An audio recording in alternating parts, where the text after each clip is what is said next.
Hey guys, welcome back to my channel. I feel like it's been such a long time since I've just sort of sat down to chat. Obviously, if you've seen from one of my last videos, I've moved, so I'm still trying to get used to all that. But today I basically just want to do a video, I guess, just talking about and reflecting on this time 5 years ago when I was admitted to hospital because I nearly died. As you guys can see too, I finally chopped my hair. Yeah, it's been a long time coming. I finally did it. I'm still getting used to it. Sometimes I miss my long hair, but it's just so much healthier and it's so shiny and soft and I love it.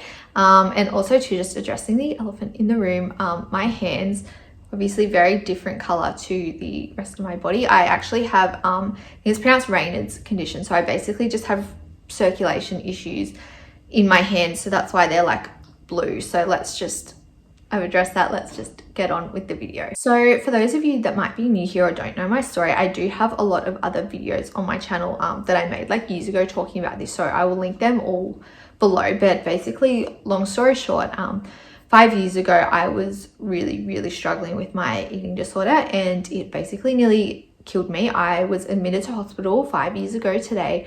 I was sent into hospital because I basically didn't have a choice. If I didn't, I was going to die. My organs were shutting down. I just was not functioning. I was very sick. So I was admitted to hospital, I think, for 6 weeks, which was just such an intense experience, which I guess I'm sort of just going to reflect on some of the stuff today. As I said, I've already made lots of videos talking about my experience, but yeah, I haven't really spoken about it. It's obviously something that I think about so often, but yeah, I haven't actually spoken about it because it was a really traumatic time, obviously, but it was just so important. And I feel like it just changed my whole perspective and outlook on life. So yeah, when I was in hospital, it was just the weirdest experience. It was just being in this bubble, and I'm sorry if Romy's distracting in the background playing with his fox.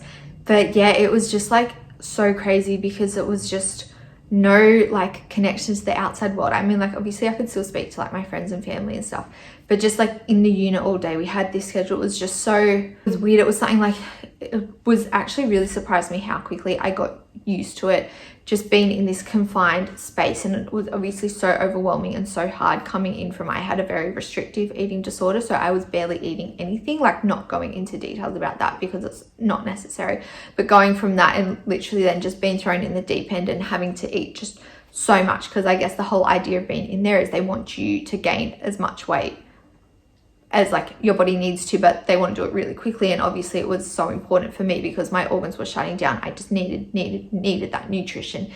And yeah, it was really just crazy and it was intense. And yeah, it was just so weird because it's you couldn't you just had a schedule. We obviously had lots of group therapies and stuff and everything was scheduled. I think I still have the photos I took of the breakdowns of each day, and this time we do this, and it's yeah, and then just sleeping in hospital beds, so uncomfortable, and just so many weeks there, and just yeah, having this strict schedule. I mean, I love routine, I love schedule and stuff, but it's so different when someone else is calling the shots. And it was just, I think one of the main things too that was so hard to get used to was the lack of privacy. You just couldn't, if you were in your room, your doors had to be open and stuff. The nurses would come and check on you in the middle of the night to make sure you were sleeping, and they had to monitor everyone to make sure that we weren't exercising in our rooms and stuff. And we had to be supervised going to the bathroom that. And obviously I understand why, because obviously you're in an eating disorder ward, and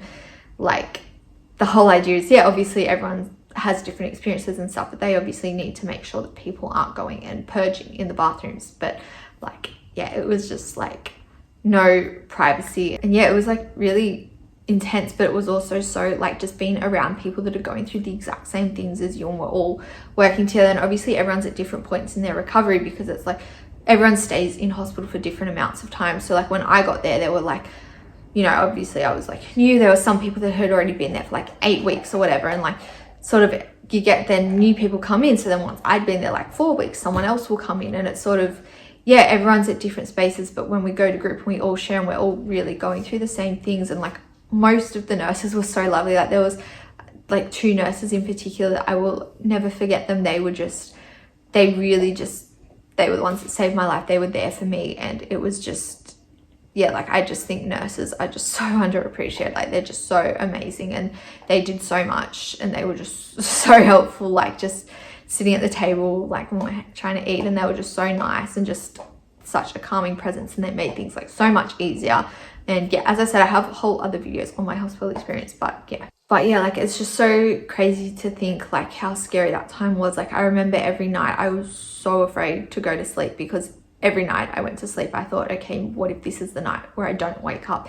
And like I didn't want that to happen. I didn't want to die, but even that wasn't enough to like push me to do things that I know I needed to do to get better. Like it's just the hardest, I guess, disease. I mean, because it is a disease, it's so hard to explain how controlling it is. And then I felt guilty because it's like there are people that are like dying from cancer who would do anything to live, and they literally, there's nothing in their power that they can do. And for me, here I am, and it's like I'm dying and I can just save myself just by like eating. Like it's as simple as that. I mean, it's not, it's like, it's simple, but it's not easy. And I just felt so guilty because I'm like, I just felt like, pardon me, because again, I know it's a mental illness, but it's just that whole, I'm like, well, I can, like I have the power. I mean, even though I don't, because like, you know, but yeah, it's just so crazy. But it really just made me, I guess, reevaluate, think things through in life, and just,